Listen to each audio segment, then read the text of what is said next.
Hello friends, welcome to यूवीन classes. आप सभी का स्वागत है।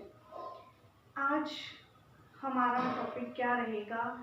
आज भी हमारा टॉपिक राजस्थान जीके से रिलेटेड रहेगा, जिसमें राजस्थान इतिहास के बारे में हम बात करेंगे। उसका एक टॉपिक है प्राचीन सभ्यताएं।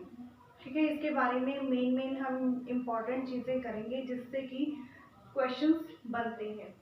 ठीक है, प्राचीन सभ्यताएं। राजस्थान में कितनी प्राचीन सभ्यताएं थी, जो खुदाई के वक्त उनमें क्या क्या मिला, उनकी खोज किसने की, उत्खनन का कार्य किसने किया, खोज कब की गई और उनसे क्या क्या अवशेष प्राप्त हुए हैं, ये सभी हम देखेंगे। क्लियर? तो पहली हमारी सभ्यता क्या है? नंबर 1 पे हम आज कालीबंगा सभ्यता को पढ़ने जा रहे हैं। कालीबंगा सभ्यता कहाँ की है? कालीबंगा सभ्यता है हनुमानगढ़ की सभ्यता। क्लियर? तो कालीबंगा सभ्यता कहाँ की है? हनुमानगढ़। हनुमानगढ़ में है कालीबंगा। क्लियर? हनुमानगढ़। नदी तट, कौन सी नदी के तट पर ये सभ्यता बसी हुई है? ठीक है, हनुमानगढ़ के अंदर ये सभ्यता है। तो हनुमानगढ़ की एक नदी बहुत फेमस है जो हम सभी जानते हैं, घग्गर नदी। ठीक है, घग्गर नदी। घग्गर नदी का और भी एक नाम है, और 2-3 नाम है, जिसको नट नदी भी कहते हैं, सरस्वती नदी भी कहते हैं और इसे द्वेषवती नदी भी कहते हैं। ठीक है, द्वेषवती नदी भी कहते हैं। नदी तट, कौन से नदी तट पर है कालीबंगा सभ्यता? घग्गर नदी पर। घग्गर नदी को और क्या कहते हैं? घग्गर नदी को नट नदी भी कहते हैं, मृत नदी भी कहते हैं, द्वेषवती नदी भी कहते हैं, सरस्वती नदी भी कहते हैं। तो ये नदी तट घग्गर तट नदी के उपनाम है। घग्गर नदी के तट पर कौन सी सभ्यता बसी हुई है? कालीबंगा सभ्यता। नेक्स्ट देखें, शाब्दिक अर्थ। शाब्दिक अर्थ मतलब इस शब्द का अर्थ क्या है? कालीबंगा शब्द का क्या अर्थ है? कालीबंगा का अर्थ है काले रंग की चूड़ियां। काले रंग की चूड़ियां या काली चूड़ियां। ठीक है, कालीबंगा का शाब्दिक अर्थ है काले रंग की चूड़ियां। खोजकर्ता, अब इस सभ्यता की खोज किसने की थी? ठीक है, इसकी खोज की थी अमलानंद घोष। अमलानंद घोष ने कब की थी? 1952 में। ठीक है, अमलानंद घोष ने इसकी खोज की कब? 1952 के अंदर। उत्खनन का कार्य किसने कराया? खुदाई का कार्य किसके द्वारा करवाया गया? बी लाल और बी के थापर के द्वारा। बी लाल और बी के थापर के द्वारा कब? 1961 से 69। ठीक है, 1961 से 69 के बीच में इसकी खुदाई की गई। किसके द्वारा करवाई गई? बी लाल और बी के थापर, दोनों के द्वारा। कालीबंगा सभ्यता हनुमानगढ़ की है। कौन सी नदी के किनारे है? घग्गर नदी के किनारे। घग्गर नदी को क्या कहा जाता है? नट नदी, द्वेषवती नदी, सरस्वती नदी, मृत नदी। ठीक है, शाब्दिक अर्थ इसका है काले रंग की चूड़ियां। खोज करता है इसके अमलानंद घोष और खोज कब की गई? 1952 के अंदर। उत्खनन किसने करवाया? बी लाल, बी के थापर ने। कब? 1961 से 69 के बीच में। अब बी के थापर जो है, ठीक है, जो इसके उत्खनन करता है, उन्होंने क्या कहा है कालीबंगा सभ्यता के बारे में? क्या कहा है कि इन्होंने कहा है कि रेडियो कार्बन पद्धति से इन्होंने इसका काल क्या बताया है?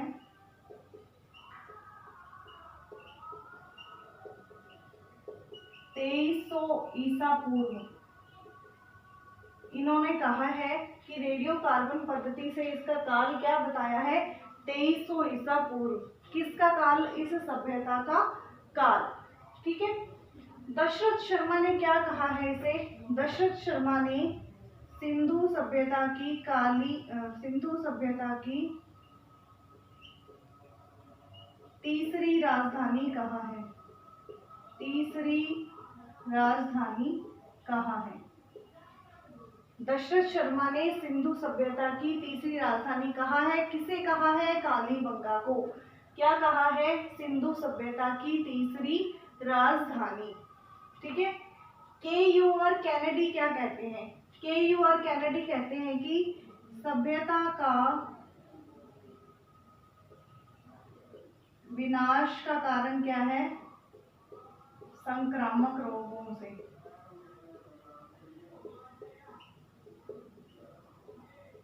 उन्होंने कहा है कि इस सभ्यता का विनाश किस कारण से हुआ?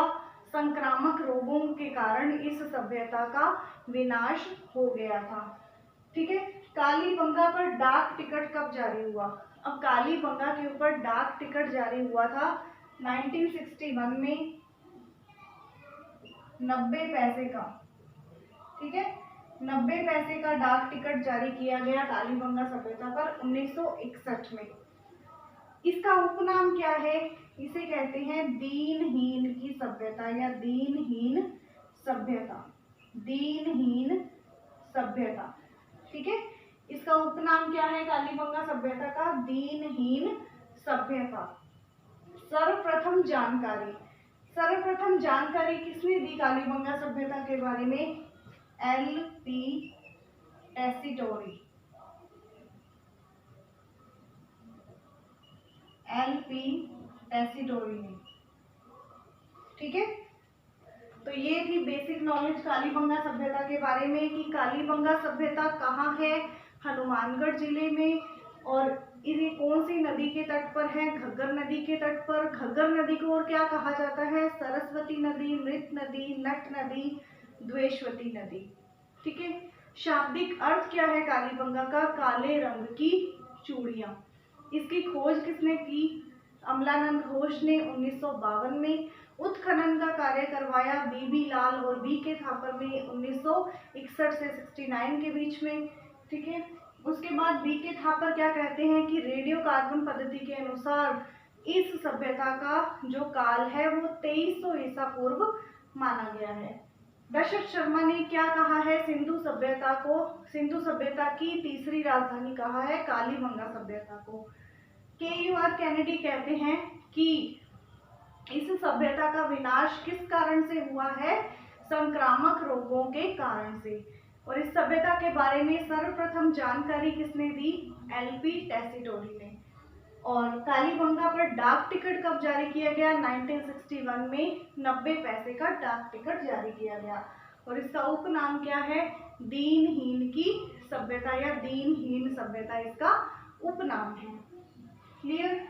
अब इसके अवशेषों के बारे में बात करते हैं कि यहाँ से क्या क्या प्राप्त हुआ। पहली बात तो ये क्या है? नगरीय सभ्यता थी। ठीक है। नगरीय सभ्यता थी। पहला पॉइंट तो ये कि ये नगरीय सभ्यता थी। इसकी जो सड़कें हैं वो एक दूसरे को समकोण पर काटती हैं। सड़कें समकोण पर काटती हैं। ठीक है। और मकान कैसे बने हुए हैं? चेम्सफोर्ड पद्धति के अनुसार।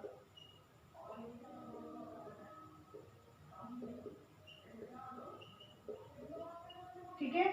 चेम्सफोर्ड पद्धति के अनुसार कच्ची ईंटों का प्रयोग किया गया है मकानों को बनाने के लिए। कच्ची ईंटों का प्रयोग। ठीक है। और मकान के पीछे क्या होता है? इनके दरवाजा। मकान के पीछे दरवाजा। कुछ तो ये इसकी मेन बातें हैं कि ये कैसी सभ्यता है? नगरीय सभ्यता है। सड़कें एक दूसरे को समकोण पर काटती हैं। मकान इसका चेम्सफोर्ड पद्धति के अनुसार बने हैं। इसमें कच्ची ईंटों का प्रयोग हुआ है। और मकान के पीछे इनके क्या होते हैं? दरवाजे होते हैं। क्लियर। तो ये थी मेन बातें इसके बारे में, कालीबंगा सभ्यता के बारे में। अभी और इसकी खुदाई में क्या क्या मिला है उसके बारे में अभी हम चर्चा करें। और यहाँ से क्या क्या प्राप्त हुआ है, तो यहाँ से मिली है बेलनाकार मोहरें, बेलनाकार मोहरें, ठीक है। भूकंप के साक्ष्य, भूकंप के साक्ष्य मिले हैं, ठीक है। मकानों के बीच में दरारें मिली हैं,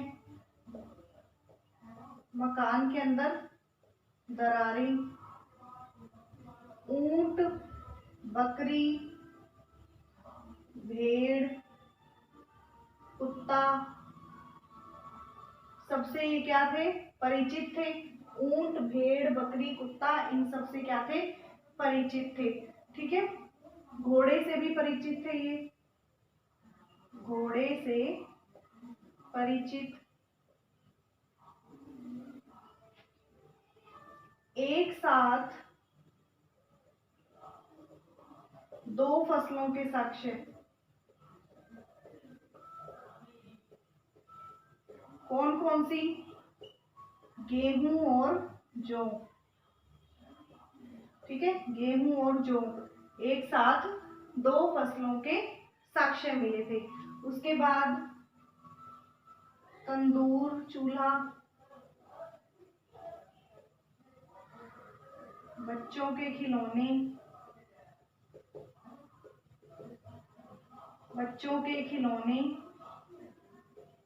कांसे का दर्पण, कांसे का दर्पण, बेलनाकार मोहरें, भूकंप के साक्ष्य, मकान के अंदर दरारें, ठीक है। बच्चों के खिलौने, लकड़ी की चारपाई,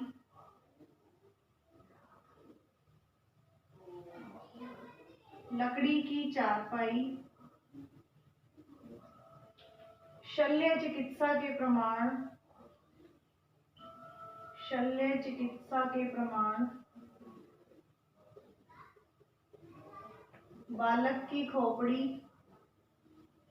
ये जो बालक की खोपड़ी है, ठीक है, इसके अंदर एक छेद है, छेद मिला हुआ है, जिससे क्या प्रमाण अनुमान लगाया जा सकता है कि यहाँ पे शल्य चिकित्सा भी होती थी, ठीक है। और क्या हो सकता है, बेलनाकार मोहरें, भूकंप के साक्ष्य, मकान के अंदर दरारें, ठीक है। बच्चों के खिलौने, लकड़ी की चारपाई, ऊंटों से, भेड़ से परिचित, तंदूर वगैरह मिले, अलंकृत फर्श थे, ठीक है। हल से जुते हुए खेत, अलंकृत फर्श, अलंकृत फर्श, हल से जुते हुए खेत, हल से जुते हुए खेत, ठीक है। हल से जुते हुए खेत मिले थे। 7 अग्नि वेदिकाएं मिली थी, 7 अग्नि वेदिकाएं। शमशान घाट भी है, कालीबंगा से कुछ दूरी पर है, 300 मीटर की दूरी पर शमशान घाट भी मिला है, जहाँ पे यह दफनाने की क्या थी, इनमें प्रक्रिया होती थी। क्लियर। तो क्या क्या देखा हमने, बेलनाकार मोहरें, भूकंप की साक्ष्य, मकान के अंदर दरारें, ऊंट, बकरी, भेड़, कुत्ता, घोड़े से परिचित, और इनका प्रिय जो पशु था, प्रिय, वो था कुत्ता, ठीक है। एक साथ दो फसलों के साक्ष्य मिले हैं, गेहूं और जौ, तंदूर, चूल्हा उस तरह भी मिला है, बच्चों के खिलौने, कांसे का दर्पण, लकड़ी की चारपाई, शल्य चिकित्सा के प्रमाण, बालक की खोपड़ी और उसके अंदर छेद, अलंकृत फर्श, हल से जुते हुए खेत, 7 अग्नि वेदिकाएं, शमशान घाट, और प्रिय पशु इनका क्या था, कुत्ता था, प्रिय जानवर। नगरीय सभ्यता थी, सड़कें एक दूसरे को समकोण पर काटती हैं, मकान चेंसफोर्ड पद्धति के अनुसार बने हुए हैं, कच्ची ईंटों का प्रयोग, और मकान के पीछे इनके क्या होता है, दरवाजा होता है। क्लियर। तो ये चीजें हमें कहाँ से प्राप्त हुई हैं, कालीबंगा सभ्यता के अंदर से। क्लियर। तो आई थिंक कालीबंगा सभ्यता के बारे में जो मेन पॉइंट्स थे वो हमने कर लिए हैं। इसके आगे चलते हैं। दूसरे नंबर पर हम पढ़ेंगे आहड़ सभ्यता को। ठीक है, पहले हमने कालीबंगा सभ्यता को पढ़ा, अब हम देखेंगे आहड़ सभ्यता कौन सी है। तो आहड़ सभ्यता हमारी है उदयपुर के अंदर। ठीक है, उदयपुर के अंदर कौन सी नदी के तट पर है? आयड़, या इसको कहते हैं बेड़च। आयड़ या बेड़च नदी के तट पर क्या है?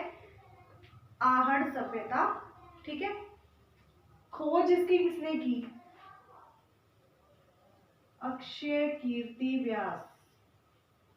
अक्षय कीर्ति व्यास ने इसकी खोज की, और कब की? 1953 में। ठीक है, अक्षय कीर्ति व्यास ने इसकी खोज की 1953 में। 1954 में आर.सी. अग्रवाल या रतन चंद्र अग्रवाल ने इसका उत्खनन का कार्य करवाया 1954 में। ठीक है, आर.सी. अग्रवाल ने। आहड़ जो है, आहड़ जगह, इसके प्राचीन नाम क्या है? इसके प्राचीन नाम है ताम्रवती नगरी। ताम्रवती नगरी। ठीक है, और इसको आघाट दुर्ग या आघाटपुर भी कहा जाता है। ठीक है, आघाट दुर्ग या आघाटपुर या फिर ताम्रवती नगरी किसे कहते हैं? आहड़ को। आहड़ के प्राचीन नाम है। और अब इसके उपनाम, इस सभ्यता के उपनाम क्या है? ठीक है, इसको कहते हैं आहड़ संस्कृति। आहड़ संस्कृति, बनास संस्कृति, बनास संस्कृति, या फिर मृतकों का टीला। मृतकों का टीला। ठीक है, ये है इसके उपनाम। ये तो आहड़ के प्राचीन नाम है, ताम्रवती नगरी और आघाट दुर्ग। और इस सभ्यता के उपनाम क्या है? आहड़ संस्कृति, बनास संस्कृति, या फिर मृतकों का टीला। क्लियर? अब इसकी जो खुदाई है वो 3 स्तर में हुई, 3 स्टेप्स में इसकी खुदाई की गई। देखते हैं फर्स्ट स्टेप क्या था? स्फोटिक पत्थर।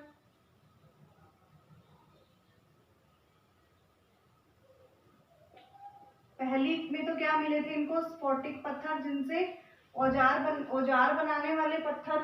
ठीक है, दूसरा तांबे के अवशेष, जिसमें तांबा गलाने की भट्टी मिली है। तांबा गलाने की भट्टी है, बर्तन भी हैं और आभूषण भी हैं। और थर्ड लोहे के अवशेष। लोहे के अवशेष। ठीक है, 3 स्तरों में इसकी खुदाई हुई है। देखिए दोबारा, आहड़ सभ्यता कहाँ की है? उदयपुर जिले की है। कौन सी नदी के तट पर है? आयड़, बेड़च या बनास भी इसे कहते हैं। खोज इसकी की थी अक्षय कीर्ति व्यास ने 1953 में, और 1954 में रतन चंद्र अग्रवाल ने इसका उत्खनन करवाया। आहड़ के प्राचीन नाम क्या है? ताम्रवती नगरी या आघाटपुर या आघाट दुर्ग। और इस संस्कृति के उपनाम क्या है? सभ्यता के उपनाम क्या है? बनास संस्कृति, आयड़ संस्कृति, या फिर मृतकों का टीला इसे कहा जाता है। ठीक है, खुदाई के इसके 3 स्तर हुए थे। 3 स्तरों में खुदाई हुई। पहले स्तर में क्या था? स्फोटिक पत्थर की खुदाई, जिसमें स्फोटिक पत्थर से औजार बनाने के बारे में बताया है। सेकंड नंबर तांबे के अवशेष, जिसके अंदर तांबा गलाने की भट्टी, ठीक है, तांबे के आभूषण, बर्तन, ये सब मिला है। और थर्ड है लोहे के अवशेष। ठीक है, ये चीजें मेन इसके अंदर आएंगी। अब बात करते हैं इसके अंदर और क्या मिला था। इसके अंदर 6 यूनानी मोहरें भी मिली थी। ठीक है, 6 यूनानी मोहरें भी मिली थी। 6 यूनानी मोहरें प्राप्त हुई हैं।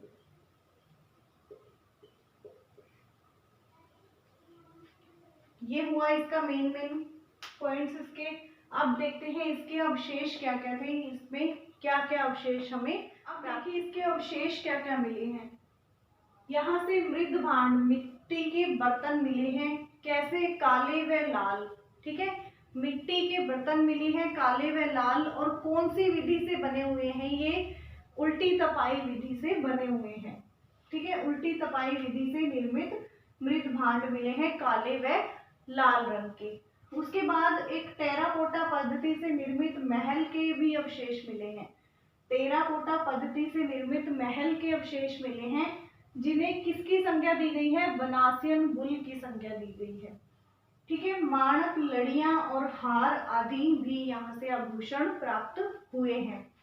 और यहाँ से क्या, ये क्या थी, ये ग्रामीण सभ्यता है। ठीक है, ये ग्रामीण सभ्यता थी। पहले हमने पढ़ी वो नगरीय सभ्यता थी, ये ग्रामीण सभ्यता थी। ठीक है, यहाँ से संयुक्त परिवार का पता चलता है, क्योंकि क्या था इसमें, एक घर में 6 चूल्हे मिले हैं। ठीक है, और चूल्हे पर महिला के हाथ की छाप भी है, महिला के हाथ की छाप।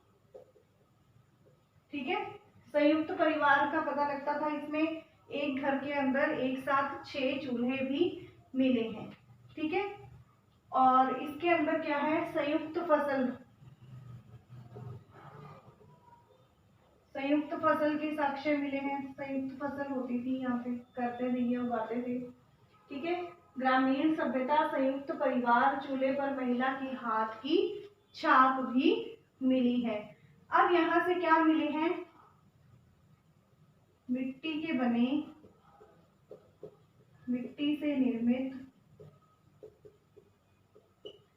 अनाज रखने के,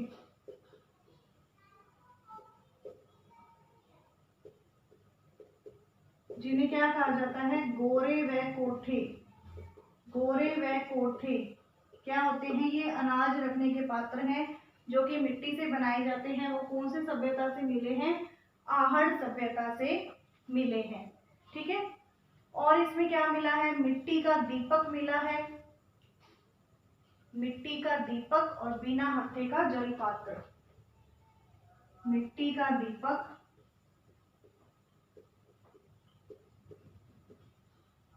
बिना हत्थे का जल पात्र, बिना हत्थे का जल पात्र। ठीक है, तो क्या क्या मिला है यहाँ से, मिट्टी के बर्तन, मृद भांड मिले हैं काले व लाल, और जो किस से बने हैं, उल्टी तपाई विधि से बने हैं। और इसके अंदर टेराकोटा पद्धति से बने महल के अवशेष भी मिले हैं, जिन्हें बनासियन बुल की संज्ञा दी गई है। माणक, लड़ियां, हार आदि आभूषण प्राप्त हुए हैं। 6 यूनानी मुद्राएं प्राप्त हुई हैं। ये एक ग्रामीण सभ्यता है। संयुक्त परिवार का इसमें पता लगता है, एक साथ 6 चूल्हे पाए गए हैं। चूल्हे पर महिला के हाथ की छाप भी है। मिट्टी से बने अनाज रखने के पात्र, गोरे व कोठे भी यहाँ से प्राप्त हुए हैं। मिट्टी का दीपक और बिना हत्थे का जल पात्र यहाँ से प्राप्त हुआ है। तो ये थी हमारी आहड़ सभ्यता। क्लियर। नेक्स्ट सभ्यता, गणेश्वर सभ्यता। ठीक है, गणेश्वर सभ्यता ये कहाँ की है, सीकर। ठीक है, नीम का थाना, नीम का थाना सीकर की है। ये कौन सी नदी पर है, ये कांतली नदी के किनारे। ठीक है, कांतली नदी के किनारे गणेश्वर सभ्यता सीकर की है। नदी है कांतली नदी। खोज इसकी किसने की,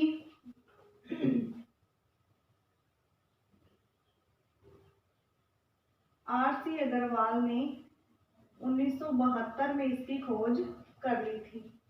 फिर आर.सी. अग्रवाल और वी.एन. मिश्रा ने मिलकर 1972 से 78 में इसका उत्खनन कार्य किया। क्लियर। काल काल है इसका, काल रेडियो कार्बन पद्धति के अनुसार, रेडियो कार्बन पद्धति के अनुसार क्या है इसका काल, 2800 ईसा पूर्व, 2800 ईसा पूर्व। और इसके उपनाम क्या है, उपनाम ताम्रयुगीन सभ्यताओं की जननी, ताम्रयुगीन सभ्यताओं की जननी, ठीक है, ताम्रयुगीन सभ्यताओं की जननी। देखिए क्या है, गणेश्वर सभ्यता के अंदर ये क्या है, सीकर के अंदर है, नदी है कांकली नदी। खोज इसकी आर.सी. अग्रवाल ने 1972 में की। उत्खनन का कार्य आर.सी. अग्रवाल ने और बी.एन. मिश्रा ने 1977-78 के अंदर किया। काल इसका बताया गया है रेडियो कार्बन पद्धति के अनुसार 2800 ईसा पूर्व, और इसका उपनाम क्या है, ताम्रयुगीन सभ्यताओं की जननी। यहाँ से 99% क्या मिला है, तांबा। और कैसा तांबा, शुद्ध तांबा प्राप्त हुआ है, शुद्ध तांबा मिला है। तांबे के अलावा किसी भी धातु से परिचित नहीं थे ये लोग, अन्य किसी धातु से परिचित नहीं थे, ठीक है, किसी धातु से परिचित नहीं थे, अन्य किसी भी धातु से परिचित नहीं थे, ठीक है। यहाँ से तांबे का क्या, बाण ग्रह, उस्तरा, तस्तरी, उस्तरा वगैरह आदि यहाँ से मिला है, ठीक है। मछली पकड़ने का कांटा, मछली पकड़ने का कांटा, मछली पकड़ने का कांटा भी प्राप्त हुआ है। और यहाँ से क्या मिला है, जो मकान है ना, मकानों के अंदर कुछ ईंटें वगैरह यूज नहीं, ओनली पत्थर, केवल पत्थरों का यूज हुआ है इनके मकानों को बनाने के लिए, ठीक है। यहाँ से क्या मिला है, ये अन्य किसी भी धातु से परिचित नहीं थे, ओनली तांबे से परिचित थे, और मकानों के लिए सिर्फ पत्थरों का ही इसमें यूज किया गया है। बाणगरी, उस्तरा आदि मिले हैं, मछली पकड़ने का कांटा मिला है। तो गणेश्वर सभ्यता से क्या मिला है, सिर्फ तांबा ही मिला है, और किसी भी मकान में ईंटों का यूज नहीं हुआ है। क्लियर। तो गणेश्वर सभ्यता के बारे में इतना ही है। मेन टॉपिक इसके अंदर पॉइंट्स यही हैं कि ये सीकर की है, नीम का थाना सीकर, कांकली नदी के किनारे। खोज इसकी आर.सी. अग्रवाल ने 1972 में की, और 1977 से 78 में आर.सी. अग्रवाल और बी.एन. मिश्रा ने मिलकर इसकी क्या कर दी, इसकी खुदाई कर दी। काल इसका रेडियो कार्बन पद्धति के अनुसार 2800 ईसा पूर्व माना जाता है। इसका उपनाम क्या है, ताम्रयुगीन सभ्यताओं की जननी। 99% तांबा मिला है यहाँ से, और वो भी शुद्ध तांबा। शुद्ध तांबे के अवशेष कहाँ से मिले हैं, गणेश्वर सभ्यता से। किसी भी धातु से परिचित नहीं थे तांबे के अलावा। बाणगृह उस तरह मिला है, मछली पकड़ने का कांटा मिला है, और मकानों में ईंटों का यूज नहीं हुआ, सिर्फ पत्थरों से निर्मित मकान थे इनके। क्लियर। तो ये हो गई हमारी गणेश्वर सभ्यता। चलिए नेक्स्ट सभ्यता को, बैराठ सभ्यता। ठीक है, बैराठ सभ्यता कहाँ की है, जयपुर की है। जयपुर में कहाँ, विराटनगर। ठीक है, विराटनगर। नदी किस नदी के किनारे है, बाणगंगा, जिसे क्या कहते हैं, ताला नदी, या फिर अर्जुन की गंगा। अर्जुन की गंगा। प्राचीन नाम इसका विराटनगर है। यहाँ पे क्या हुआ था, पांडवों ने क्या अज्ञातवास बिताया था विराटनगर के अंदर, और ये मत्स्य जनपद की राजधानी भी थी। ठीक है, जो विराटनगर है यहाँ पे पांडवों ने अज्ञातवास बिताया, और ये क्या थी, मत्स्य जनपद की राजधानी भी थी। खोज इसकी की गई दयाराम साहनी के द्वारा 1936 के अंदर। ठीक है, खोज की गई दयाराम साहनी के द्वारा 1936 के अंदर, और इसका उत्खनन कार्य किसने किया, नील रतन बनर्जी और कैलाश दीक्षित। नील रतन बनर्जी और कैलाश दीक्षित।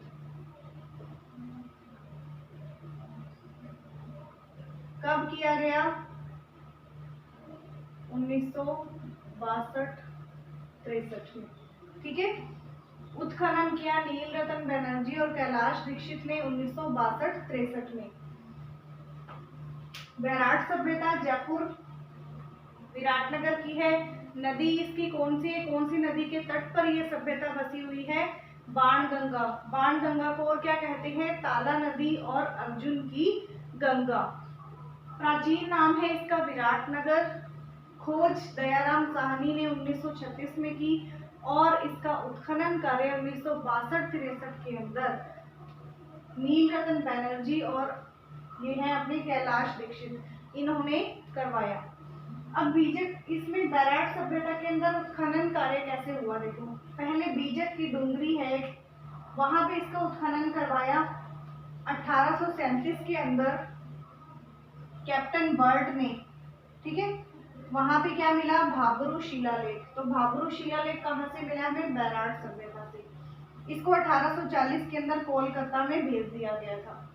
फिर भीम डूंगरी से भीमलत तालाब मिला है और गणेश डूंगरी से अकबर काल के जैन मंदिर मिले हैं। ठीक है, बीजक की डूंगरी से भाबरू शिलालेख, भीम डूंगरी से भीमलत तालाब और गणेश डूंगरी से अकबर काल के जैन मंदिर मिले हैं। और यहाँ पे क्या मिला है? सूती कपड़े में लिपटी 36 मुद्राएं मिली हैं। सूती कपड़े में लिपटी 36 मुद्राएं मिली हैं। ठीक है, सूती कपड़े के अंदर लिपटी 36 मुद्राएं मिली हैं। बौद्ध धर्म के मंदिर मिले हैं। लोहे से ये लोग परिचित थे। इस सभ्यता के लोग लोहे से परिचित थे। पशुपालन के अवशेष भी मिले हैं। शाकाहारी और मांसाहारी दोनों प्रकार के थे यहाँ के लोग।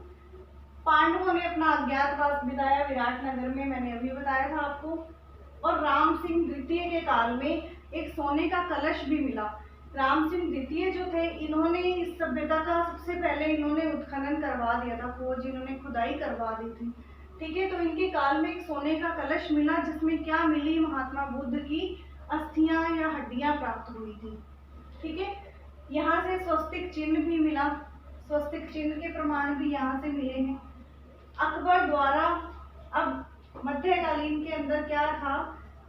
अकबर ने यहाँ पे क्या करवाई थी? विराटनगर के अंदर तांबे के सिक्के ढालने की टकसाल खुलवाई थी अकबर ने यहाँ पे। ठीक है, और हेनसांग जो था वो जब यहाँ पे विराटनगर में आया तो उसने बताया कि 8 गोल बौद्ध स्तूप थे यहाँ पे, और जिन्हें मिहिर कुल ने तोड़वा दिया था। मिहिर कुल ने लगभग 1600 स्तूप तोड़ दिए थे। ठीक है, इसीलिए दयाराम साहनी ने क्या कहा है? इस सभ्यता का विनाश का कारण ही यही बताया है कि मिहिर कुल के द्वारा यहाँ के स्तूपों का तोड़ा जाना, यही इसका विनाश का कारण है। तो यहाँ से क्या क्या मिलता है? बीजक की डूंगरी से हमें क्या प्राप्त हुआ है? भाबरू शिलालेख। ठीक है, भीम डूंगरी से हमें भीमलत तालाब मिला है और गणेश डूंगरी से अकबर के जैन मंदिरों के बारे में जानकारी मिली है। सूती कपड़े में लिपटी 36 मुद्राएं मिली हैं। बौद्ध धर्म के मंदिर मिले हैं। लोहे से परिचित थे। शाकाहारी और मांसाहारी भी थे। पशुपालन भी करते थे। पांडवों ने यहाँ पे अज्ञातवास भी बिताया है। राम सिंह द्वितीय के काल में यहाँ पे क्या मिली है? सोने की कलश मिली है जिसके अंदर महात्मा बुद्ध की अस्थियां या हड्डियां प्राप्त हुई हैं। स्वस्तिक चिन्ह यहाँ से मिला है। अकबर द्वारा तांबे के सिक्के ढालने की टकसाल यहाँ खुलवाई गई थी। और हेनसांग जो चीनी यात्री था उसने बताया यहाँ पे 8 स्तूप थे, बौद्ध स्तूप थे, जिन्हें मिहिर कुल ने तोड़वा दिया था। यही दयाराम साहनी ने इस सभ्यता का विनाश का कारण बताया है। तो ये जो मेन हमने पढ़ी है आज सभ्यताएं, 4 सभ्यताएं हमने पढ़ ली है। कालीबंगा सभ्यता, आहट सभ्यता, गणेश्वर सभ्यता और ये बैराट सभ्यता। ठीक है, ये 4 आज हमने इनको पढ़ लिया है। नेक्स्ट जो हमारी सभ्यताएं हैं वो छोटी छोटी सभ्यताएं हैं, उनके बारे में हम नेक्स्ट वीडियो में डिस्कस करेंगे। तब तक के लिए थैंक्स।